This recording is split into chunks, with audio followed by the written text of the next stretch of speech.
So back to 1 Timothy chapter 6, verse 17. Command those who are rich in this present world not to be arrogant, nor to put their hope in wealth, which is so uncertain, but to put their hope in God, who richly provides us with everything for our enjoyment.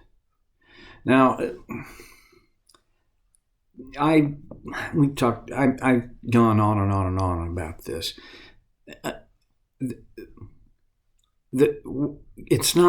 Paul's not writing to make sure that the rich realize it's bad to be rich. Well, no, that's not what he's saying. But I do think part of what he's saying is riches and wealth can complicate things. They can. Well, one of the things, and I talked about this before, is when we have wealth, we can depend on them, on our bank account or whatever, or our earning potential or whatever. If that is where our security comes from, there is a plethora of problems there. And Paul's thing is, you make sure your hope is in God, not in your wealth, because wealth is, well, he says, it's so uncertain. Okay. And then he talks about God's provision, who richly provides us with everything.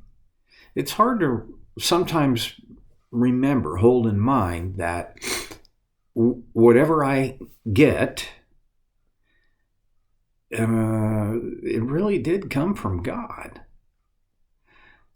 Well, no, that came from my employer. Yeah, but back it up. I mean, follow that back. It's God granted your employer the ability to somehow have enough income to provide your income. That came from customers. Yeah, but who gave customers the ability to be able to buy the product? On and on it goes until you finally get back to, hey, even if it doesn't sometimes seem to make enough sense, the truth is, God, whatever I get, God is the source. Well, this is part of what it is involved in the idea of putting my hope in God, is understanding, remembering that He's my source and provision. And He provides us with everything. Now, it's so important, but I think sometimes it gets misunderstood. But anyway, there's a reason why God provides us with everything. For our enjoyment. There are a number of theological bents and schools, and when I say a theological school, I'm not talking about seminary. I'm talking about how people frame up theology, their understanding of God, and some of them reject enjoyment. You're not supposed to, it's not about enjoyment. Well, no, it's not fully and completely about enjoyment. But it is. But enjoyment, if God provides us with everything for our enjoyment, it's pretty hard to make a case that you're not supposed to enjoy what you have.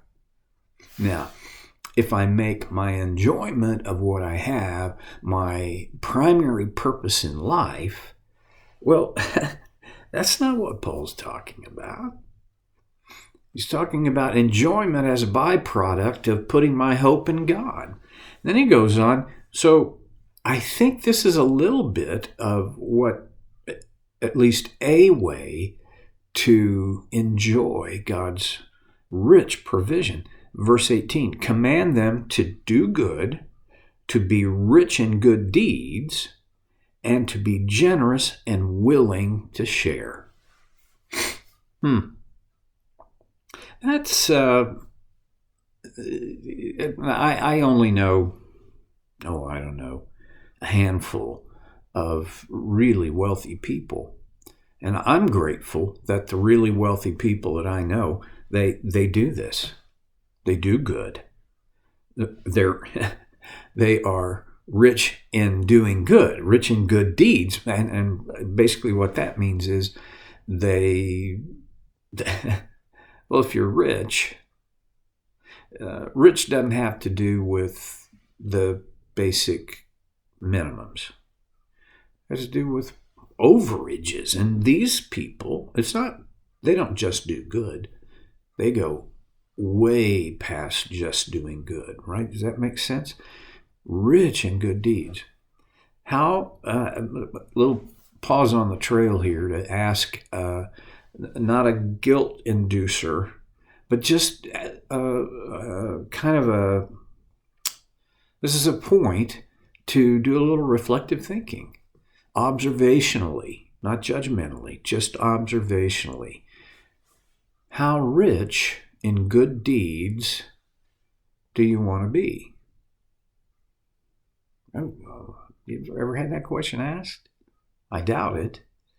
How rich in good deeds do I want to be? Now, that's different for everybody. For me, at times I think I feel good about the good deeds thing, right?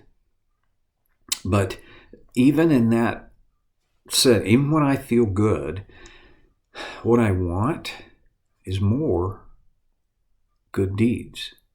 I want to be able to reflect on my life and see more good deeds. I want to be rich in good deeds. What does that look like? Well, the good news is, it's basically all good news.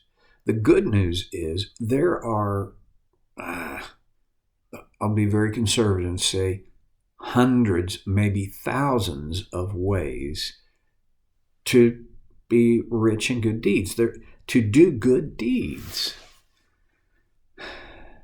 And a lot of this comes down to what am I capable, what am I able to do for others in this area of good deeds? Well, that rests on several things. One, I have natural talents that contribute to this thing. I have spiritual gifts that contribute to this. I have energy, but it's limited. I have time, and it is limited. My money's limited.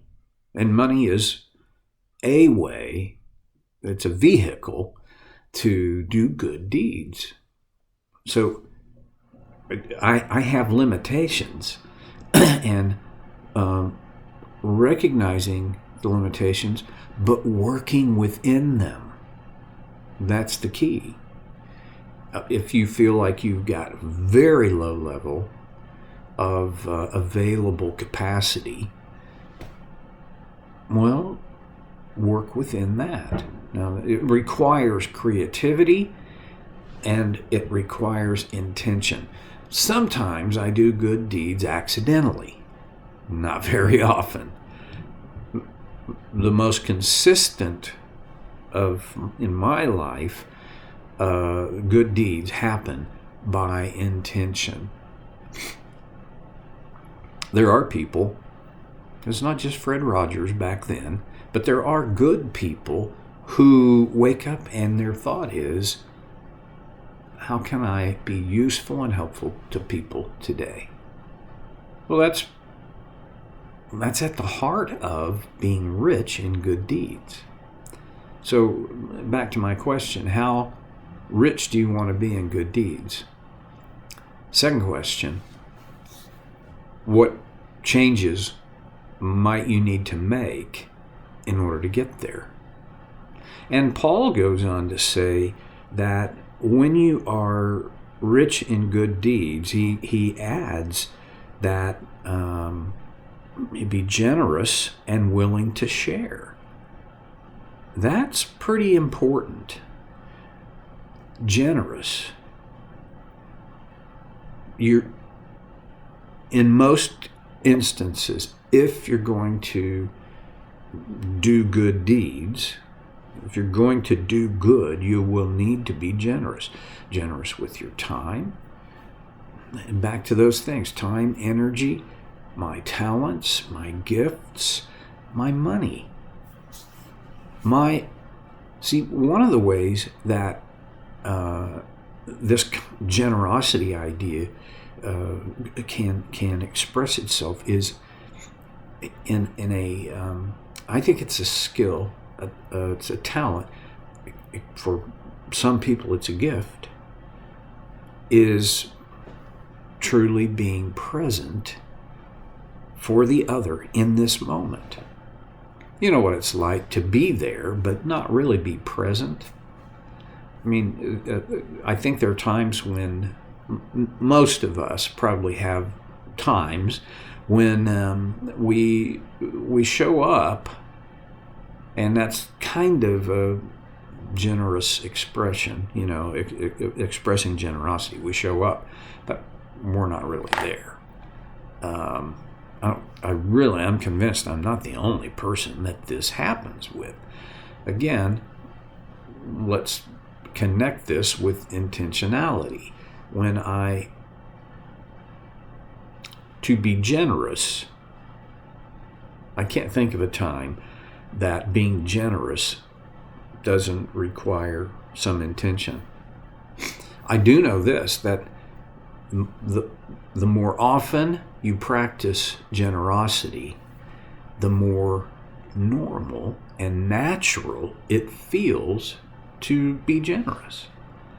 There's some pretty amazing and wonderful byproducts of generosity. Now, one of the products of generosity is the good that this does for the other person. Your generosity, my generosity, just might make it possible for that other person or those other people to experience God's rich provision beyond what they currently do. I mean, that's not profound. But one of the byproducts is how I feel. When I'm generous, it feels good. Now, there are times when I can only be generous to a level, right? When I give money I don't have to someone or some project, that's probably still generous, but it's not a really good stewardship of what God has entrusted me with. I have strong feelings about this, but I'm not going to harp on it. So look into your life and think,